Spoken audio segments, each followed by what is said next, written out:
Hi ನಮಸ್ಕಾರ ಎಲ್ರಿಗೂ welcome back to my blog. ಎಲ್ಲರೂ ಹೇಗಿದ್ದೀರಾ? ಚೆನ್ನಾಗಿದ್ದೀರಾ ಅಂದ್ಕೊಳ್ತಾ ನಾನು ಕೂಡ ಚೆನ್ನಾಗಿದ್ದೀನಿ. ಇವತ್ತಿನ ಬ್ಲಾಗನ್ನು ನಾನು ಮಾರ್ನಿಂಗಿಂದ ಸ್ಟಾರ್ಟ್ ಮಾಡ್ತಾ ಇದ್ದೀನಿ.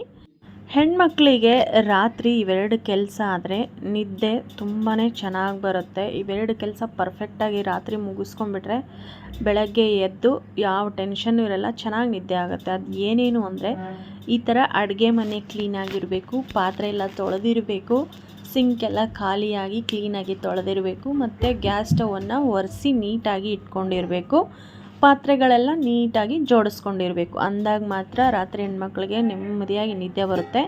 ಇನ್ನೊಂದು ಕೆಲಸ ಏನು ಅಂದರೆ ಬೆಳಗ್ಗೆ ಏನು ತಿಂಡಿ ಮಾಡಬೇಕು ಅನ್ನೋದನ್ನು ಹಿಂದಿನ ದಿನವೇ ಪ್ರಿಪೇರ್ ಆಗಿರಬೇಕು. ಇವೆರಡು ಕೆಲಸ, ರಾತ್ರಿ ಅಡುಗೆ ಮನೆ, ಸಿಂಕು, ಪಾತ್ರೆ ಎಲ್ಲ ಕ್ಲೀನ್ ಇರಬೇಕು, ಮತ್ತು ಬೆಳಗ್ಗೆ ಏನು ತಿಂಡಿ ಮಾಡಬೇಕು ಅನ್ನೋದು ಹಿಂದಿನ ದಿನವೇ ಡಿಸೈಡ್ ಆಗಿರಬೇಕು. ಅಂದಾಗ ಮಾತ್ರ ನಮಗೆ ನೆಮ್ಮದಿ ಅನ್ನೋದು ಸಿಗುತ್ತೆ ನಿದ್ದೆ ಮಾಡೋದಕ್ಕೆ ರಾತ್ರಿ. ಬನ್ನಿ ಇವತ್ತಿನ ವ್ಲಾಗನ್ನು ಹೇಗೋಗುತ್ತೆ ಅಂತ ಶೇರ್ ಮಾಡ್ತೀನಿ. ಈಗ ನಾನು ಮಾರ್ನಿಂಗ್ ಎದ್ದ ತಕ್ಷಣ ಟೀನ ಮಾಡ್ತಾಯಿದ್ದೀನಿ. ಬೆಳಗ್ಗೆ ಎದ್ದು ಟೀ ಕುಡಿದೆ ಮುಂದಿನ ನಮ್ಮ ಕೆಲಸ ಸ್ಟಾರ್ಟ್ ಆಗುತ್ತೆ. ಪ್ಲೀಸ್ ಈ ವಿಡಿಯೋಗೆ ಒಂದು ಲೈಕ್ ಮಾಡಿ, ಹಾಗೆ ಚಾನಲ್ನ ಸಬ್ಸ್ಕ್ರೈಬ್ ಮಾಡ್ಕೊಂಡಿಲ್ಲ ಅಂದರೆ ಸಬ್ಸ್ಕ್ರೈಬ್ ಮಾಡ್ಕೊಳ್ಳಿ. ಫ್ರೀ ಇದ್ದಾಗ ವಿಡಿಯೋ ನೋಡಿ ಸಪೋರ್ಟ್ ಮಾಡಿ.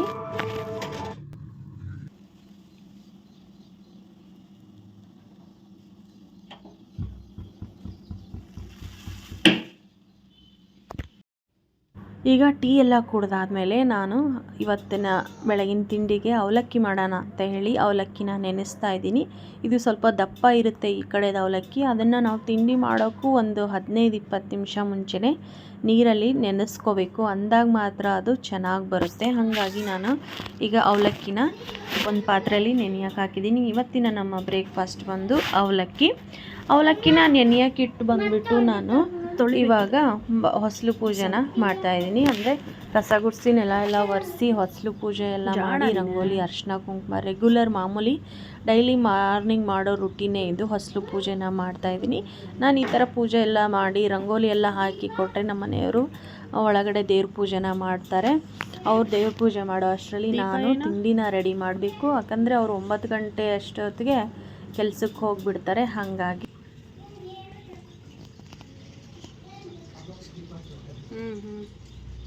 ಹಚ್ಬೇಕು ಕೊಡಿ.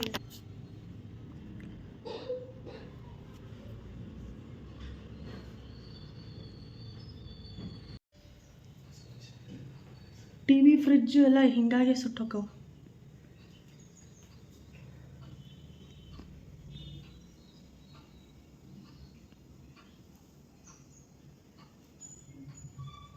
ಓನರ್ ಹೌದಾ, ಬೆಂಕಿ ಬಂದೈತ್ರಿ ಇದ್ರೊಳಗೆ.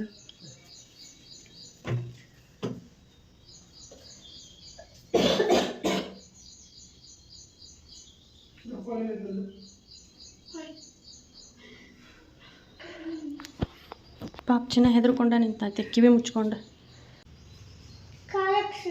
ಕಾಲಿಗೆ ಸಿಡಿತಾನ ಅದು? ಪಟಾಕಿದು ಬರಲ್ವಾ ಆ ಥರದ್ದು? ಇಲ್ಲೆಲ್ಲ ಕೆಳಗೆ ಬಿದ್ದ ನೋಡಲ್ಲಿ. ಕಾಲಿಗೆ ಸಿಡಿತು ನಿನಗೆ?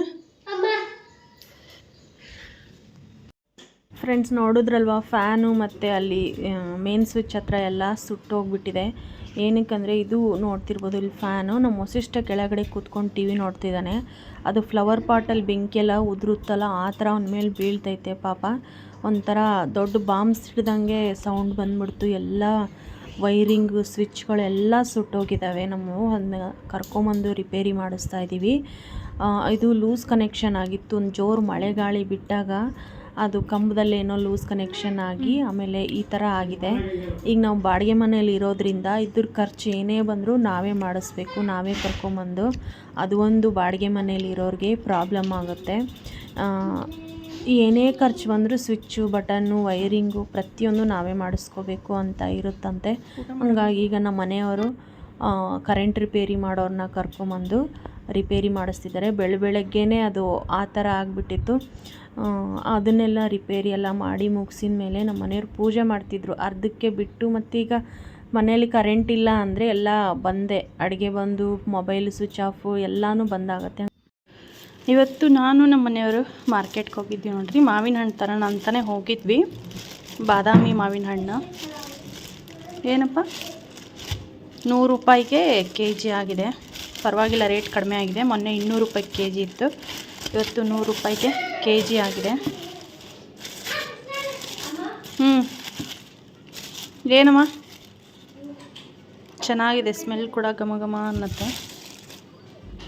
ಬಾದಾಮಿ ಹಣ್ಣು 100 ರೂಪಾಯಿ kg ಆಗಿದೆ. ಮತ್ತು ಹುಣಸೆ ಹಣ್ಣು ಕೂಡ ಇರಲಿಲ್ಲ, ಹುಣಸೆ ಹಣ್ಣು ತೊಗೊಂಬಂದಿದ್ದೀನಿ.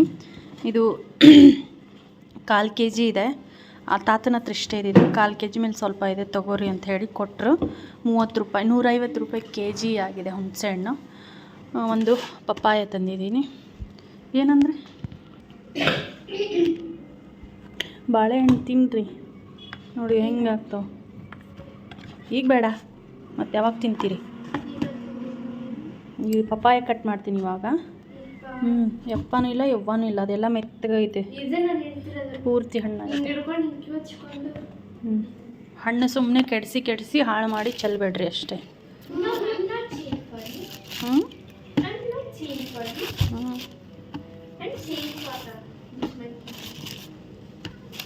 ಎಲ್ಲರೂ ಅವರೇ, ಇಲ್ದವರು ಪಾಪ ಹೆಂಗೆ ಕಷ್ಟ ಬೀಳ್ತಿರ್ತಾರೆ ಗೊತ್ತಾ. ಶಿಕರ್ಣಿ ಮಾಡು ಅಂದಾರೆ ನಿಮ್ಮಪ್ಪ ಸಲಿ.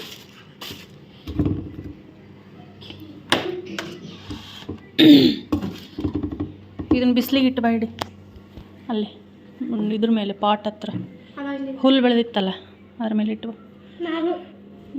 ನೀ ಏನು ಮಾಡ್ತೀಯ ಹೋಗಿ?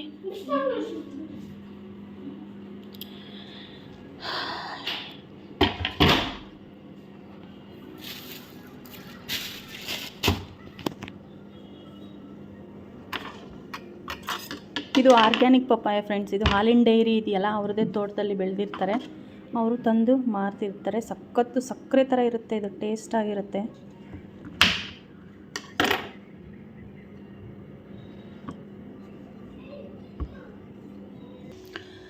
ಅನ್ನಕ್ಕೆ ಬೇರೆ ಇಟ್ಟಿದ್ದೀನಿ.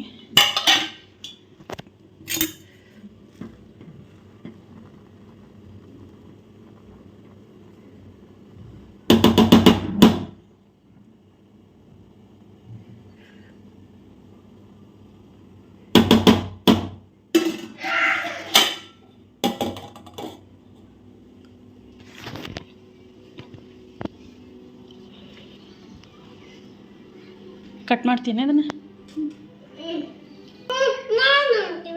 ಯಾಕೆ ಬಿದ್ದೆ? ನಿಮ್ದಾಯ್ತಾ ತಿನ್ನೋದು? ಕಲರ್ ನೋಡಿ ಎಷ್ಟು ಚೆನ್ನಾಗಿದೆ, ಸ್ವೀಟ್ ಆಗಿರುತ್ತೆ. ಸೇಮ್ ಸಕ್ಕರೆ ತಿನ್ನಂಗೆ ಆಗ್ತಿರುತ್ತೆ, ಅಷ್ಟು ಚೆನ್ನಾಗಿರುತ್ತೆ. ಆರ್ಗ್ಯಾನಿಕ್ ಅಲ್ಲ, ಹಾಲಿಂದ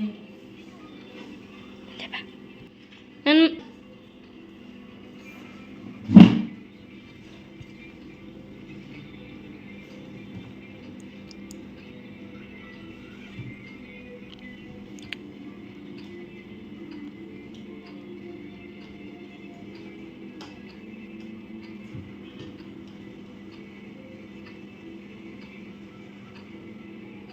ಕಟ್ ಮಾಡಿ ಹಾಕೊಂಡು ಹೋಗ್ತಾನೆ.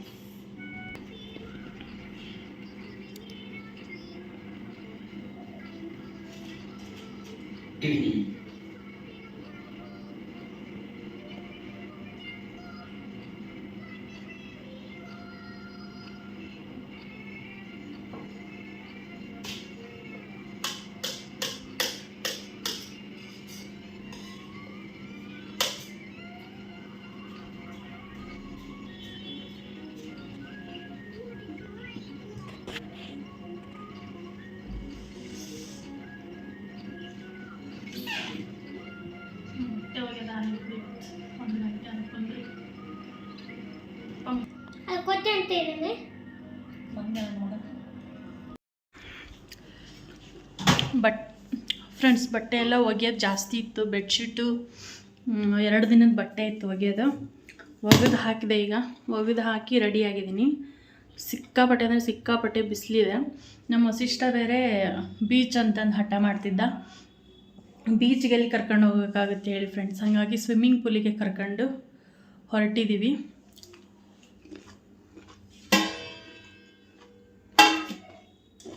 ಅನ್ನ ಮಾಡಿದ್ನಲ್ವ ನೋಡಿ, ಯಾರೂ ಊಟ ಮಾಡಲಿಲ್ಲ, ಹಾಗೆ ಇದೆ. ಸ್ವಲ್ಪ ಹೆಸರು ಕಾಳು ನೆನೆಸೋಕ್ಕಾಕಿತ್ತು, ಹೆಸರು ಕಾಳು ಮತ್ತು ಕಡಲೆಕಾಳನ್ನ ಅದನ್ನೇ ತಿನ್ಕೊಂಡು ಹೊರಟಿದ್ದೀವಿ. ಈಗ ಊಟ ಬೇಡ ಅನಿಸುತ್ತೆ, ನೀರು ಕುಡಿದು ಊಟನೇ ಬೇಡ ಅನಿಸುತ್ತೆ. ರೆಡಿಯಾಗಿ ವೆಯ್ಟ್ ಮಾಡ್ತಾನೆ. ಒಂದು ಬ್ಯಾಗ್ ಕೂಡ ರೆಡಿ ಮಾಡಿರ್ತೀವಿ. ಒಂದು ಎಕ್ಸ್ಟ್ರಾ ಬಟ್ಟೆ ಬೇಕಲ್ಲ ಸ್ವಿಮ್ಮಿಂಗ್ ಮಾಡಿದ ಮೇಲೆ. ಬಾ ತೊಗೊಂಬಾ, ಲೈಟ್ ಆರಿಸಿ, ಫ್ಯಾನ್ ಆರಿಸಿ. ನೋಡಿ ಕಡಲೆಕಾಳು ಬಾಯ್ ಕುತ್ಕೊಂಡು ಮಾತಾಡೋಣ. ಓ ಸಾರಿ, ಎಲ್ಲಿ ಹೊರಟಿದ್ದೀವಿ ಹೇಳಿ ನಾವು? Swimming pool. ಎಲ್ಲಿ? Swimming pool. Swimming pool. ಎಲ್ಲಿ? Swimming pool. ಬಾ ಹಾಯ್ ಹೇಳಿ ಎಲ್ಲರೂ ಒಂದ್ಸರಿ. ಆಯ್ತು. ಬನ್ನಿ ತಗೊಂಬಾ.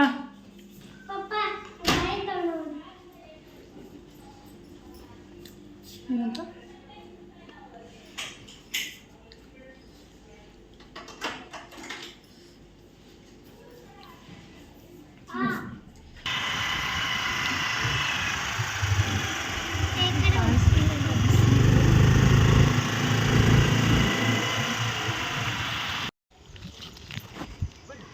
ನೋಡ್ಕೊಂಬ.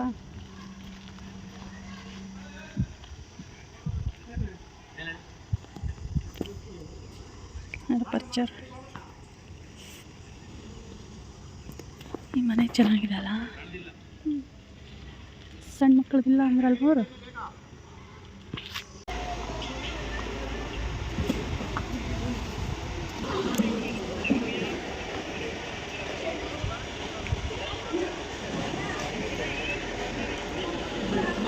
ಬಾ.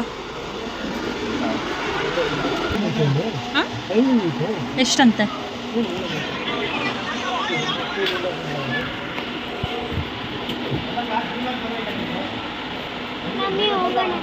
ಎಲ್ಲಿಗೆ? ತಡಿ, ಬಟ್ಟೆ ಚೇಂಜ್ ಮಾಡ್ಬೇಕಲ್ಲ.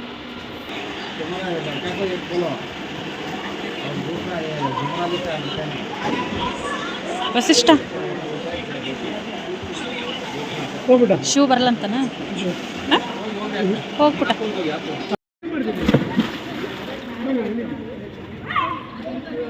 ಬೈತರ್ತೀನಿ, ಇಳಿಲಿಲ್ಲ ಅಂದ್ರೆ ನೀಗೀಗ ಇಳಿ ಬೇಗ. ಅದೇನು ಮುಳುಗಲ್ಲ ತಗೋ. ಇಳಿ ವಸಿಷ್ಠ.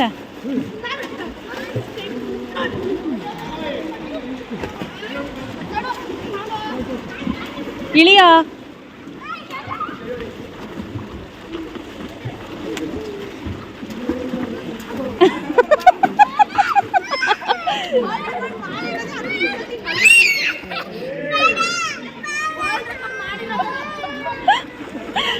ಏ ಹಿಡ್ಕೊಳ್ರಿ ರೀ, ಏನಾಗಲ್ಲ, ಹಿಡ್ಕೊಳ್ರಿ, ಸ್ವಲ್ಪ ತಳ್ತಾನಷ್ಟೇ.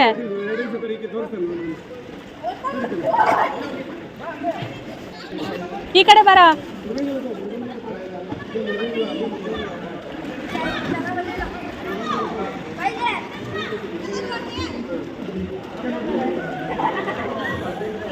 ಅಷ್ಟೇನು ಮಾಡ್ಗಾನು ಮಾಡಿ. ನೀನು ಏನೂ ಆಗಲ್ಲ ಕಣೆ.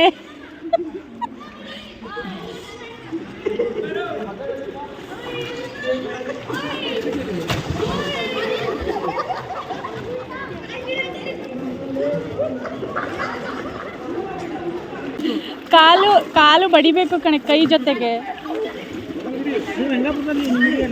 ಇಲ್ಲ, ಸುಮ್ಮನೆ ನೀರಲ್ಲಿ ನಿಂತ್ಕೊಂಡು ಬರೋರಷ್ಟೇ.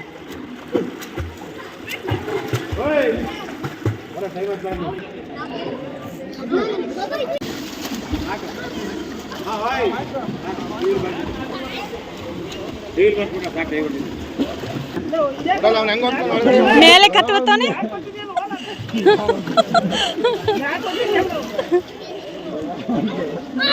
ಅಯ್ಯೋ,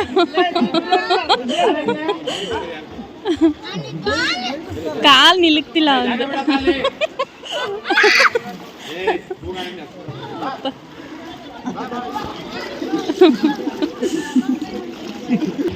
ವಸಿಷ್ಠ ಹೋಗಿ, ಪಪ್ಪ ಎತ್ಕೋತಾರ, ಹೋಗಿ ಮಗ. ಬೇಡ ಬಿಡ್ರಿ, ಇತ್ಲ ಬರಲೇಬೇಡ್ರಿ, ನಡ್ರಿ ಆ ಕಡೆ. ಮಕ್ಕಳಿಗೆ ಬೇಜಾರಾಗ್ತಿತ್ತು ಅಂಥೇಳಿ ಸ್ವಿಮ್ಮಿಂಗ್ ಪೂಲ್ಗೆ ಕರ್ಕೊಂಡು ಹೋಗಿದ್ದೀವಿ. ಇಲ್ಲಿ ಒಬ್ಬರಿಗೆ 1 ತಾಸಿಗೆ 100 ರೂಪಾಯಿ ತೊಗೊತಾರೆ. ದೊಡ್ಡವ್ರಿಗೆ ಬೇರೆ ಇದೆ, ಚಿಕ್ಕವ್ರಿಗೆ ಬೇರೆ ಇದೆ. ಚಿಕ್ಕದು ಕ್ಲೀನ್ ಮಾಡ್ತಾಯಿದ್ರು ಅಂಥೇಳಿ ಒಂದೇ ಕಡೆನೇ ಸ್ವಿಮ್ಮಿಂಗ್ ಬಿಟ್ಟಿದ್ರು ದೊಡ್ಡವ್ರಿಗೂ ಚಿಕ್ಕವ್ರಿಗೂ. ಇಲ್ಲೊಂದು ಹುಡುಗ ನೋಡ್ತಿರ್ಬೋದು, ಅವರಪ್ಪ ನೀರಲ್ಲಿ ಕಾಯಿನ್ ಎಸಿತಾನೆ, ಅವನು ತಳದಲ್ಲಿ ಮುಳುಗಿ ಅದನ್ನು ತೊಗೊಂಬರ್ಬೇಕು. ಇಲ್ಲಿ ಮಕ್ಕಳಿಗೆ ಕೋಚಿಂಗು ಕೂಡ ಹೇಳಿಕೊಡ್ತಾರೆ. ಈಗ ಸಮ್ಮರ್ ಕ್ಯಾಂಪ್ ಇರೋದ್ರಿಂದ ತುಂಬಾ ಮಕ್ಕಳು ಬರ್ತಾರೆ. ಇಲ್ಲಿ ನಾವು ಆಚೆ ಕಡೆ ಲೋಕಲ್ ಜನನೂ ಹೋಗ್ಬೋದು, ಕೋಚಿಂಗಿಗೆ ಸೇರಿಕೊಂಡವರು ಹೋಗ್ಬೋದು. ಬಟ್ 1 ಅವರಿಗೆ 100 ರೂಪಾಯಿ ಏನೋ ಇದೆ ಒಬ್ಬರಿಗೆ. ಎಕ್ಸ್ಟ್ರಾ ಟ್ಯೂಬು ಅದು ಬೇಕು ಅಂದರೆ ನಾವು 20 ರೂಪೀಸ್ ಕೊಟ್ಟು ತೊಗೋಬೇಕು. ಈ ಕಡೆ ಕಾಣಿಸ್ತಿದೆಯಲ್ಲ, ಇದು ಚಿಕ್ಕ ಮಕ್ಕಳದು, ಆ ಕಡೆ ದೊಡ್ಡವ್ರದ್ದು. ಇದನ್ನು ಕ್ಲೀನ್ ಮಾಡ್ತಿದ್ರು ಅಂಥೇಳಿ ಆ ಕಡೆನೂ ಚಿಕ್ಕವ್ರನ್ನೂ ದೊಡ್ಡವ್ರನ್ನೂ ಎಲ್ಲ ಒಂದೇ ಕಡೆನೇ ಬಿಟ್ಟಿದ್ರು.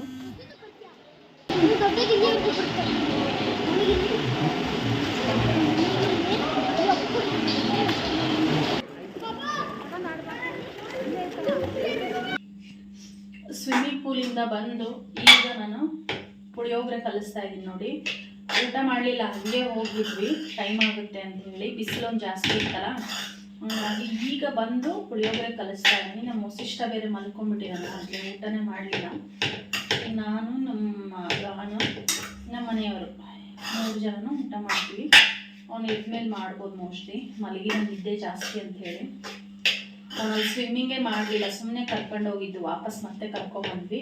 ಅವ್ನು ತೊಗೊಂಡಿರೋ ಚಾರ್ಜನ್ನು ವಾಪಸ್ ಕೊಟ್ಟರು, ನಮಗೆ 120 ರೂಪಾಯಿ ವಾಪಸ್ ಕೊಟ್ಟರು.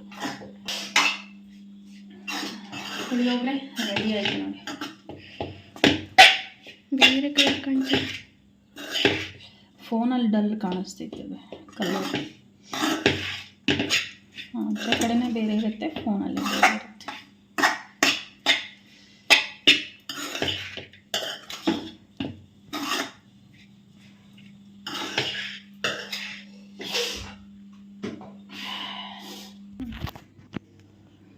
ಈ ನರಕ್ಕೆ ದಕ್ಷ ಹೊಡೆದ್ಬಿಟ್ಟಾಳೆ, ಕಿಕ್ ಮಾಡ್ಯಾಳೆ.